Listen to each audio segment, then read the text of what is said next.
Hello, viewer. Welcome. This is Worldview on Spectrum Television. Let's take a look at some of the headlines that we have for you today. Syrian authorities say suicide bombing at Damascus church kills 22.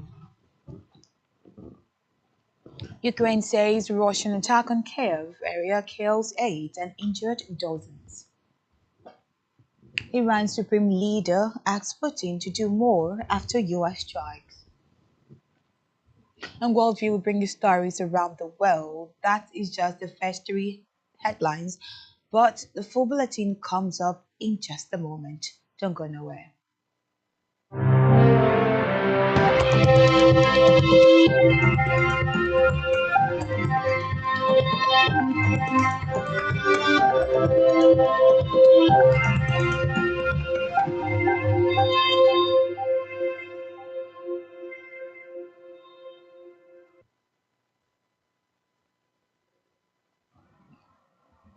Welcome back. This is Worldview on Spectrum Television. Our first story today is that Syria's health ministry has said at least 22 people have been killed and 33 others wounded in a suicide bomb attack at a church in Damascus. Reports say a man opened fire with a weapon at a Greek Orthodox church of Prophet Elias in the Dwalat neighborhood during a service on Sunday evening before detonating an explosive vat. It said the attacker was affiliated with the jihadist group Islamic State (IS). There was no immediate claim from the group itself. Photos and videos from inside the church showed a heavily damaged altar, field covered in broken glass and blood spattered across the walls. It was the first such attack in Damascus since Islamic-led rebel forces overthrew Bashar al-Assad in December, ending 13 years of devastating civil war.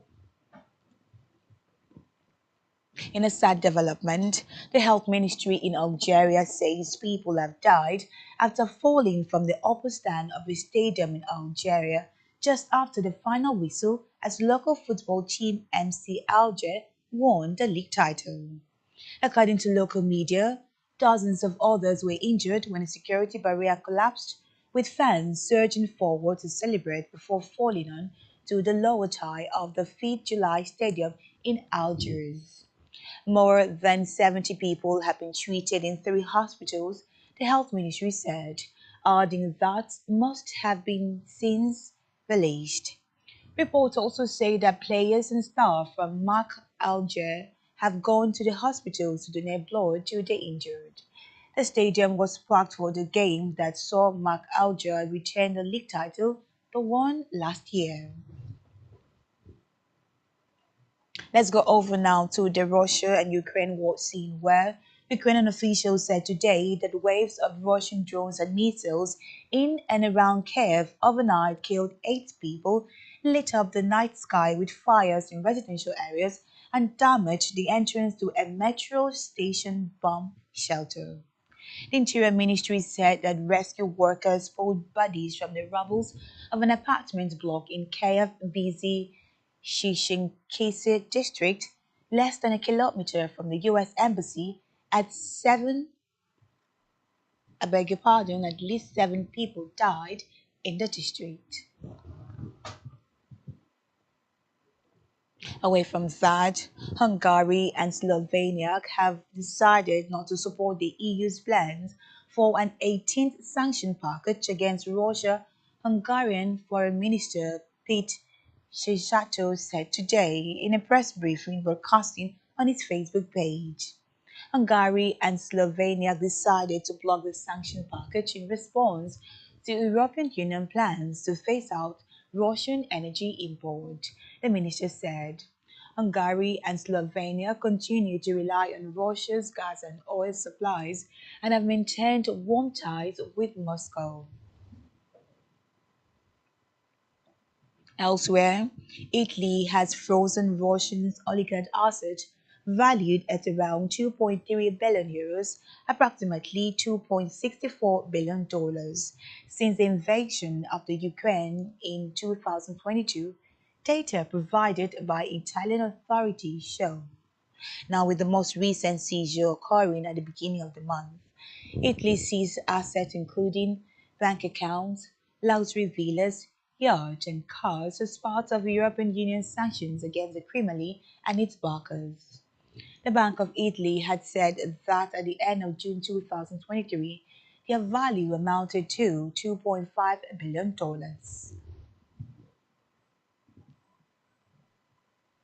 Let's go over now to the Israel and Iran war scene, where Iran's supreme leader sent his foreign minister to Moscow today to ask President Vladimir Putin for more help from Russia after the biggest U.S. military action against the Islamic Republic since the 1979 revolution over the weekend. US President Donald Trump and Israel have publicly speculated about killing Supreme Leader Ayatollah Ali Khamenei and about regime change, a step Russia fears could further destabilize the Middle East. While Putin has condemned the Israeli strikes, he has yet to comment on the US.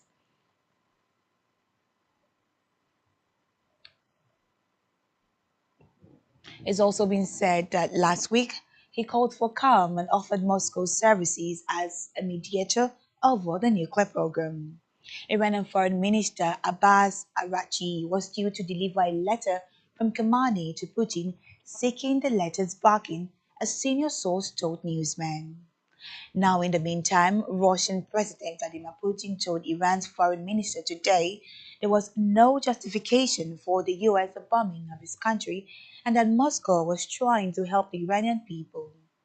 Putin hosted Iranian Foreign Minister Abbas Araghchi in Moscow 2 days after US President Donald Trump sent US bomber planes to strike Iran's three main nuclear sites.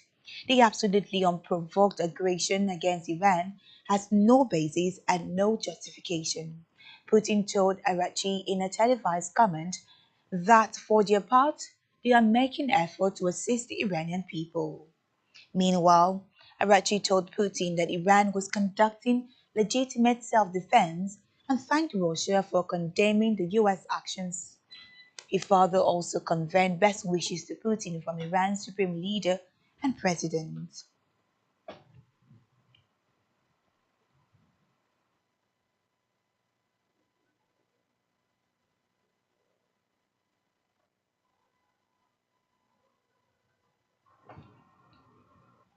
In the meantime, Iran said today that the US attack on its nuclear site expanded the range of legitimate targets for its armed forces and called US President Donald Trump a gambler. They further added that for joining Israel's military campaign against the Islamic Republic. Since Trump joined Israel's campaign by dropping massive bunker buster bombs on Iranian nuclear sites on Sunday morning, Iran has repeatedly threatened to retaliate. But while it has continued to fire missiles at Israel, it has yet to take actions against the United States itself, either by firing at US bases or by targeting the 20% of global oil shipment that pass near its coast at the mouth of the Gulf. In the meantime, China said the US attack on Iran's nuclear facilities had damaged Washington's credibility and warned the situation may go out of control. President Donald Trump said the US has obliterated Tehran's key nuclear site, joining Israel in the biggest Western military action against the Islamic Republic since its 1979 revolution.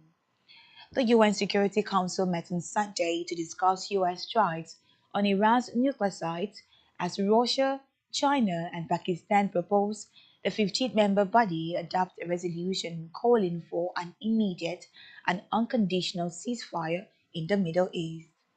Meanwhile, China's UN Ambassador Fu Kong said parties should refrain the impulse of force, avoid exacerbating conflict and adding fuel to the fire.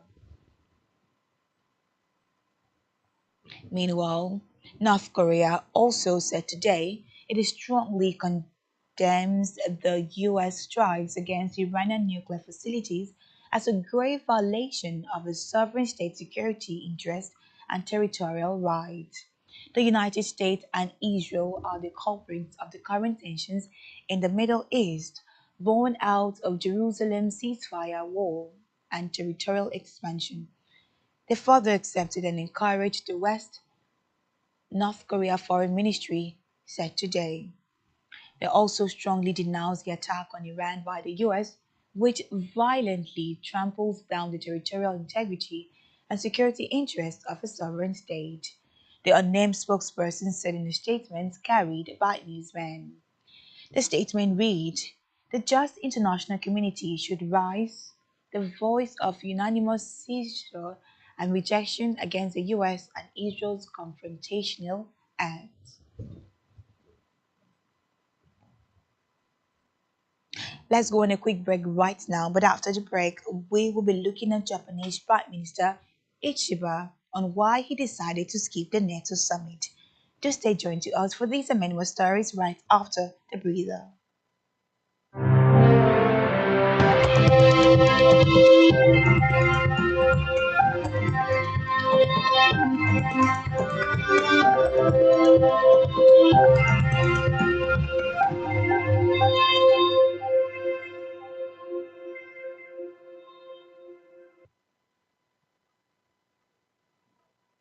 Welcome back to Worldview Today.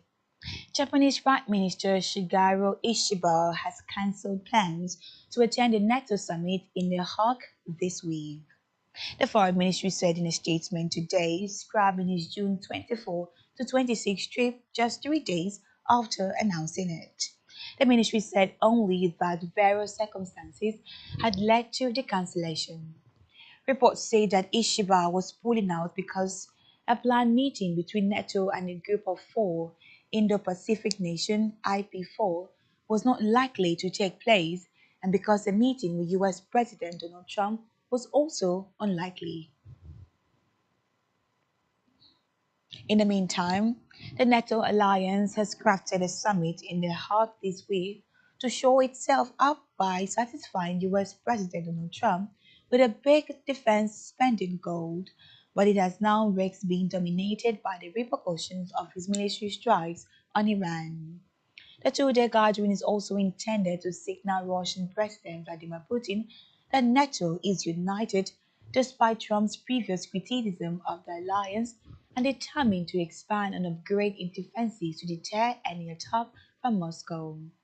The summit and its final statement are meant to be short and focus on heeding Trump's call to spend 5% of GDP on defense, a big jump from the current 2% goal. It is to be achieved by investing more in both military and other security related spending. Spanish Prime Minister Pedro Sanchez, however, upset NATO Security General Mark Rutte preparation on Sunday as he declared Madrid did not need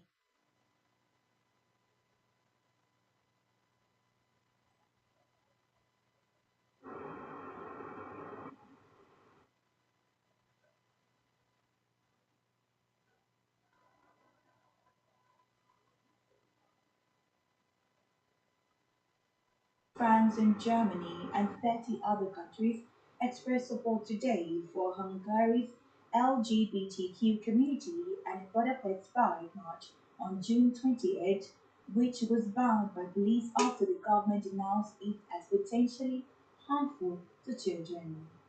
However, the US, whose President Donald Trump shares Hungarian Prime Minister Viktor Orban's suspicion of effort to promote diversity and transgender rights, was not a signatory of a statement by the country's embassies blocking the march. Parliament, in which Orban's Fidesz party has a majority, passed a law in March that created a legal basis for police to ban pride marches of the LGBTQ community on the grounds that protecting children should supersede the right to assemble. Away from that, Greece will send more than 170 more firefighters today to reinforce team wildfires on the Greek islands of Chios for a second day as winds have further whipped up flares, bringing power cut evacuation of residents. Greek government spokesman Pavlos Marinakis told news conference that the situation remains critical as firefighting forces are still dealing with many active fronts, several of which being near Hamlet. He said another 171 firefighters will be sent to the island in the northeastern AGC, joining about 190 assisted by aircraft who were trying to prevent the conflagration from spreading to homes and areas known for producing mastiha, a natural resin harvested from mastic trees. In a separate development, US President Donald Trump has raised the question of regime change in Iran following US strikes against key military sites over the weekend. As senior officials in his administration warned Tehran against retaliation, Trump wrote on his social media platform, and I quote, "It is not politically correct to use the term regime change, but if the current Iran is unable to make Iran great again, why wouldn't there be a regime change? Neither." After officials in his administration, including US Vice President J.D. Vance and Defense Secretary Pence, stressed they were not working to overthrow Iran's government. This mission was not and has not been about regime change, Pence told reporters at the Pentagon, calling the mission a precision operation targeting Iran's nuclear program. Meanwhile, Vance, in an interview, said, I quote, "Our view has been very clear that we do not want a." Lastly, on World View today, Australian Prime Minister Antonio Albanese said today that Canberra supported the United States strike on Iran and called for de-escalation and a return to diplomacy, get a nuclear weapon, and a support action to prevent advance, Albanese said. The information has been clear that Iran had enriched uranium to 60% and there is no more explanation for it to reach 60, other than engaging in a program that wasn't about civilian nuclear power. The International Atomic Energy Agency, the UN nuclear watchdog that inspects Iran's enriched further region. Breaking